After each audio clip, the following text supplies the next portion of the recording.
오늘 우리에게 주신 하나님 말씀은 역대하 33장 10절에서 13절입니다. 구약성경 역대하 33장 10절에서 13절까지 말씀 703페이지에 있습니다. 같이 있습니다. 시작. 여호와께서 므낫세와 그의 백성에게 이르셨으나 그들이 듣지 아니하므로 여호와께서 아수르 왕의 군대 지휘관들이 와서 치게 하심에 그들이 므낫세를 사로잡고 쇠사슬로 결박하여 바벨론으로 끌고 간지라. 그가 환난을 당하여 그의 하나님 여호와께 간구하고 그의 조상들의 하나님 앞에 크게 겸손하여 기도하였으므로 하나님이 그의 기도를 받으시며 그의 간구를 들으시사 그가 예루살렘에 돌아와서 다시 왕위에 앉게 하심에 므낫세가 그제서야 여호와께서 하나님이신 줄을 알았더라. 아멘. 이 새벽에 예배하신 하나님의 은혜가 우리 성도님들께 함께 하시기를 예수님 이름으로 축복합니다. 아멘.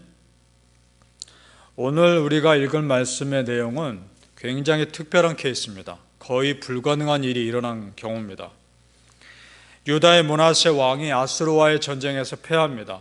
그리고 포로로 끌려갑니다. 그러면 여러분, 한 나라의 왕이 전쟁에서 패해서 포로로 끌려가면 그 나라는 망한 것과 같습니다. 자, 그런데 그곳에서 하나님께 간절히 기도했고 겸손했다라고 기록하고 있습니다. 12절을 다시 보십시오. 33장 12절 제가 읽겠습니다. 그가 환난을 당하여 그의 하나님 여호와께 간구하고 그의 조상들 하나님 앞에 크게 겸손하여. 아멘. 자, 그렇습니다. 우리 성도님들, 환난을 통해 내가 더 하나님 앞에 낮아질 수 있고 더 겸손할 수 있고 더 하나님을 찾을 수 있다면 그 환난이라고 하는 것은 겉으로 보이기는 환난이나 실제로는 은혜의 통로인 것입니다. 믿습니까? 아멘. 지금 므낫세는 그동안 자신의 죄를 깨닫고 하나님 앞에 철저하게 회개하고 있는 겁니다. 이 사건이 우리에게 소망입니다.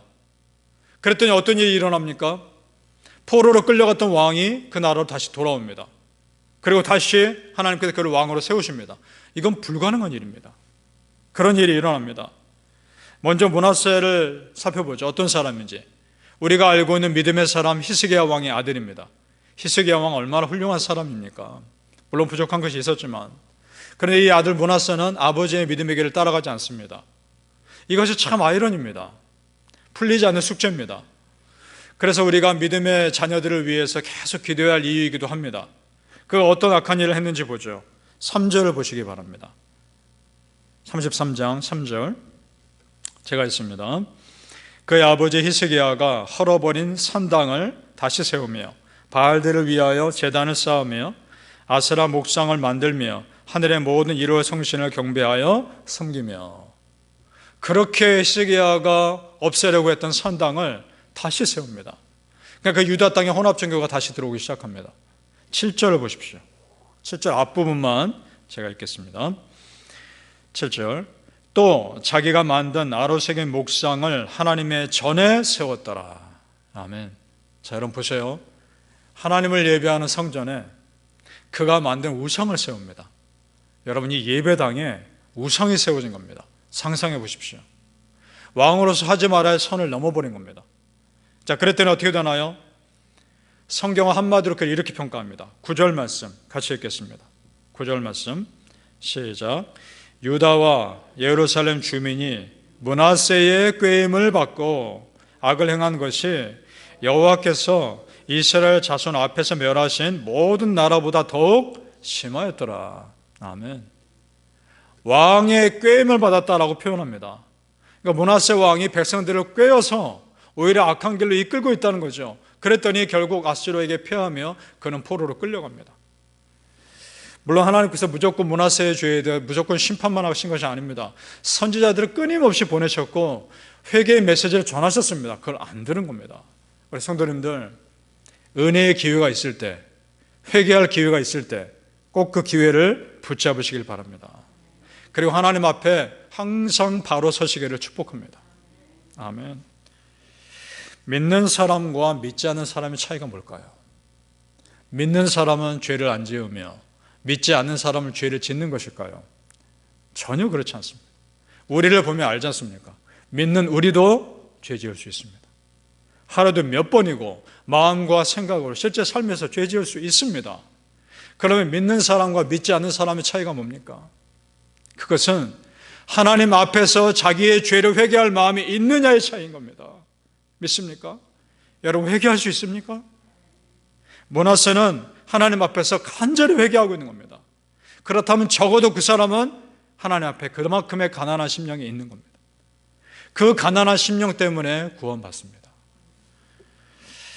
마태복음 5장 3절에 팔복에 나옵니다. 팔복에 가장 큰 복 중에 첫 번째 복, 심령이 가난한 자는 복이 있나니 천국이 그들의 것이며. 아멘.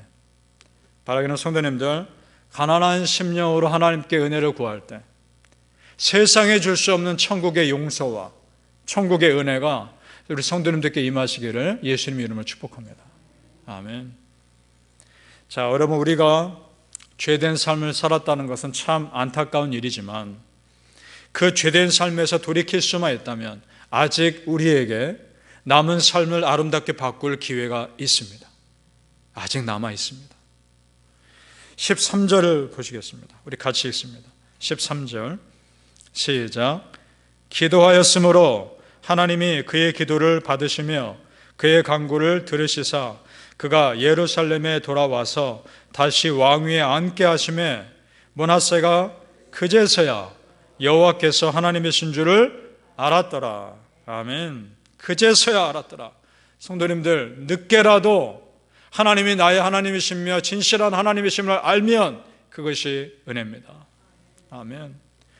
물론 평상시에 고난당하기 전에 우리가 하나님 잘 믿으면 너무 좋겠지만 그걸 깨닫지 못하다가 환난 당하고 나서야 그제서라도 하나님이 참 나의 하나님이시며 하나님께 겸손히 은혜를 구할 수 있다면 그것으로도 충분히 아름다운 것입니다. 믿습니까? 성도님들, 아직 은혜의 기회가 남아있다는 걸 믿으시고 오늘도 겸손히 하나님께 더 가까이 나아가시기를 예수님 이름으로 축복합니다. 아멘. 하나님은 회개하고 돌이킨 자에게 분명히 은혜 주십니다. 회개하고 돌이킨 자에게 주시는 은혜가 분명히 있습니다. 그러기 위해서 필요한 믿음의 자세가 있습니다. 굉장히 중요한 믿음의 자세인데 이게 뭐냐? 마지막이라고 여겨지는 순간까지 포기하지 않고 기도하는 겁니다. 아멘. 내 생각에 이게 끝이다라고 생각하는 그 순간까지 기도하는 겁니다. 내 죄 용서하실 분 하나님이십니다. 내 문제 해결하실 분은 하나님이십니다. 그러니까 내 죄가 용서받을 가능성을 포기하지 않는 겁니다. 내 문제가 해결받을 가능성을 아직도 포기하지 않는 겁니다. 믿습니까? 우리 12절 13절 다시 보시죠. 앞부분을 이렇게 되어 있죠. 12절 앞부분 보십시오. 그가 환난을 당하여 라고 되어 있습니다. 그렇죠? 13절 앞부분 보십시오. 기도하였으므로 라고 되어 있습니다.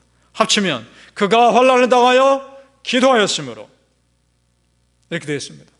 지금 환난 당하여 이 므낫세 왕이 기도하고 있는 장소가 유다 땅 예루살렘이 아닙니다. 포로로 끌려간 아수르 땅이란 말입니다. 언제 죽을지 모릅니다. 이제 지금 오늘이 마지막 순간일 수도 있단 말입니다. 그때 포기하지 않고 기도했을 때 역사가 일어납니다. 아멘. 구약 성경에 요나 선지자가 비슷한 상황을 겪습니다. 니느웨로 가서 회개의 메시지를 전한 하나님 말씀 듣지 않고 반대로 가는 배를 타죠. 큰 풍랑을 만납니다. 그가 깨닫습니다. 이 풍랑이 나 때문이구나. 그리고 자기가 바다에 빠집니다. 그때 하나님 어떻게 하십니까? 큰 물고기를 준비하셔서 삼켜놓으십니다. 애초에 하나님은 요나를 죽일 생각이 없었습니다. 그가 회개하고 돌이키면 바로 그를 살려줄 준비를 하고 계셨습니다. 그 마지막 순간 요나가 기도합니다. 요나서 2장 1절에 이렇게 되어 있습니다. 요나가 물고기 뱃속에서 그의 하나님께 기도하여 라고 되어 있습니다. 만약에 그 물고기가 바닷속 한가운데서 요나를 토해내면 요나는 꼼짝없이 죽는 겁니다. 마지막 순간이란 말입니다. 그 마지막 순간에 이렇게 기도합니다. 4절에 다시 주의 성전을 바라보겠나이다. 네, 하나님, 내가 다시 사명의 길을 가겠습니다. 내가 잘못했습니다. 회개하고 있는 겁니다. 그날로 물고기가 요나를 육지에 토해냅니다. 우리 성도님들, 믿는 자들은 끝까지 기도하는 겁니다. 응답 받을 때까지 기도하시는 겁니다. 심지어 이제 정말 마지막을 여겨지는 순간까지 기도할 때도 하나님이 역사하십니다. 아멘. 왜냐? 하나님에게는 마지막이 아니기 때문입니다. 하나님에게는 마지막이 아닙니다. 무슨 말입니까? 하나님은 언제나 현재의 하나님이십니다. 지금 나의 하나님이십니다. 지금 내 옆에 계신 하나님이십니다. 믿습니까? 따라서 내가 기도의 끈을 놓지 않는 순간까지, 그때까지는 마지막이 아닌 겁니다. 히브리서 13장 8절에 이런 말씀이 있습니다. 예수 그리스도는 어제나 오늘이나 영원토록 동일하시니라. 아멘. 그렇습니다. 우리 성도님들, 어제의 하나님이 오늘 내 하나님이고, 오늘 나의 하나님이 내일 나의 하나님이십니다. 아멘. 사랑하는 성도님들, 하나님께 다 맡기시고 끝까지 기도했을 때 반드시 책임져 주신 하나님의 은혜가 우리 성도님들에게 임하시기를 예수님의 이름으로 축복합니다. 아멘. 기도하겠습니다. 할렐루야. 아버지 하나님, 마지막이라고 여겨지는 그 순간까지 기도하게 하여 주시옵소서. 끝까지 기도하게 하여 주시고 응답받을 때까지 기도하게 하여 주시옵소서. 하나님이 나의 하나님이십니다. 지금도 나의 하나님이시고 앞으로도 나의 하나님이십니다. 하나님께 온전히 붙잡힌 바 되었을 때, 끝까지 포기하지 않았을 때 역사를 일으켜 주시옵소서. 나로서는 할 수 없으나 하나님은 하실 수 있기에 우리는 끝까지 기도합니다. 하나님, 포기하지 않게 하여 주옵소서. 끝까지 기도할 마음을 주시옵소서. 내가 기도의 끈을 놓지 않는 순간, 그때까지는 아직 마지막은 아닌 겁니다. 하나님, 역사하여 주옵소서. 우리 성도님들 삶에 하나님의 은혜가 온전히 임하시기를 간절히 바라며, 하나님께 기도했을 때 기도하는 심령 위에 위로와 소망의 은혜를 주시옵소서. 감사하며 예수님 이름으로 기도합니다. 아멘.